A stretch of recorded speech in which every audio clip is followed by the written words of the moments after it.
Lisons le passage de Josué 5, 13, 15. Josué se tenait devant Jéricho. Il leva les yeux et regarda.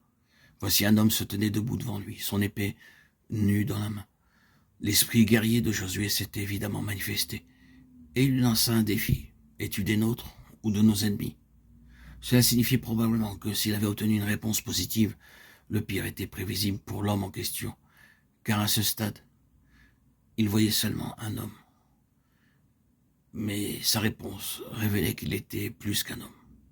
Josué avait donc capitulé, délaissant son attitude de défi, et se prosternait en adorant, confessant qu'il était le serviteur de celui qui était devant lui, et demandant ses instructions. Qui est cet homme? Ma conviction personnelle est que cet homme, dans cette partie particulière de la Bible, représente le Saint-Esprit dont parle le Nouveau Testament. Cela, je pense, pourrait être confirmé de manière évidente, mais sans vouloir argumenter à partir des Écritures. Voyons comment cela s'est manifesté, s'il s'agit en effet bien de cela. Il y a un bon nombre de changements qui ont eu lieu lorsque nous abordons ce récit. Jusqu'à ce point particulier, la marche, le gouvernement de ce peuple s'effectuait par la colonne de nuée et par le feu. Tout le monde acceptera qu'il s'agit dans ce contexte du Saint-Esprit. C'est du domaine objectif, c'est une évidence pour les sens. Et c'est la caractéristique du désert. Quand vous parvenez dans le domaine céleste, tout procède de l'esprit. Mais à ce stade, il était visible, ce qui n'a plus jamais été le cas. Tout en étant toujours très présent, le chef des armées de l'Éternel ne serait plus perçu par les sens. C'est un changement. Il y a eu beaucoup d'autres changements. Désormais, plus de manne, mais le bon vieux blé du pays, le pain de vie, la nourriture céleste. En d'autres termes, c'est ce qui appartient à un autre domaine. C'est Christ dans la résurrection, et non plus Christ dans l'humiliation. Le pain brisé, Christ dans la résurrection et la nourriture pour un peuple céleste.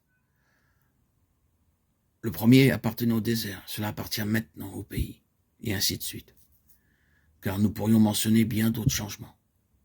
Vous voyez qu'ici, dans ce domaine, tout est essentiellement céleste et prend un nouveau sens. Autrement dit, c'est essentiellement spirituel, non pas sensible, non pas temporel, mais essentiellement spirituel. Paul dit que le Saint-Esprit est un gage de notre héritage, Éphésiens 1,14. Le Saint-Esprit se manifestant ici à ce stade est la garantie que ce dessein de Dieu va être réalisé.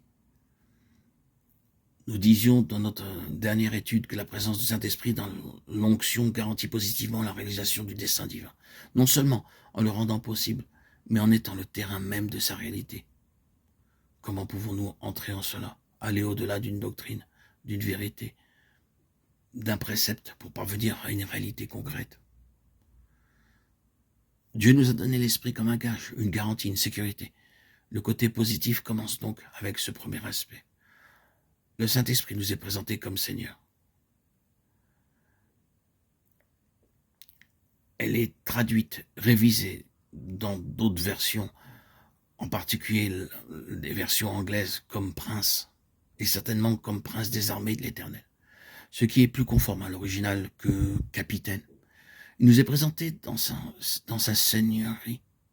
Le côté positif des choses commence là, avec l'absolue seigneurie du Saint-Esprit, parmi le peuple de Dieu.